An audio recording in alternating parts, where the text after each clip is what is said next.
ಜನರು ಈ ಕಲ್ಪನಾ ಲೋಕ ಅಂದರೆ ಫ್ಯಾಂಟಸಿ ವರ್ಲ್ಡ್ ಅಂತೀವಿ, ಮಾಯಾ ಪ್ರಪಂಚ, ಇಲ್ಯೂಷನರಿ ವರ್ಲ್ಡ್, ಇದರ ಸುಖನ ಇದರಲ್ಲಿ ಉಂಟಾಗುವ ಸಂತೋಷಕ್ಕೆ ಮುಗಿ ಬೀಳ್ತಾರೆ.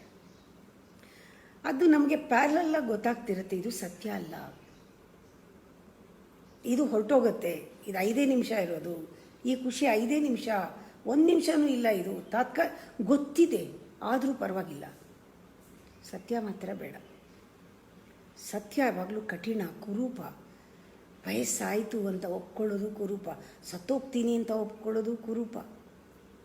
ಕಾಯಿಲೆ ಬರುತ್ತೆ, ನನಗೆ ಕಾಯಿಲೆ ಬಂದಿದೆ, ಇದೆಲ್ಲನೂ ನಮಗೆ ತಗೊಳ್ಳೋದು ಬೇಡ. ಸತ್ಯ ಬೇಡ.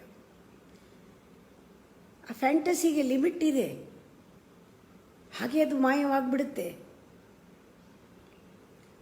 ಅದಕ್ಕೆ ನಾವು ಹೋಗ್ತಾ ಇದ್ದೀವಲ್ಲ, ಇದಕ್ಕೋಸ್ಕರನೇ ಡ್ರಗ್ಸ್ ತಗೊಳ್ಳೋದು ಜನ. ಟೆಂಪ್ರರಿ ಆದರೂ ಪರವಾಗಿಲ್ಲ, ಸುಖ ಬೇಕು. ನನಗಂತೂ ಸತ್ಯ ಬೇಡ, ದುಃಖ ಬೇಡ.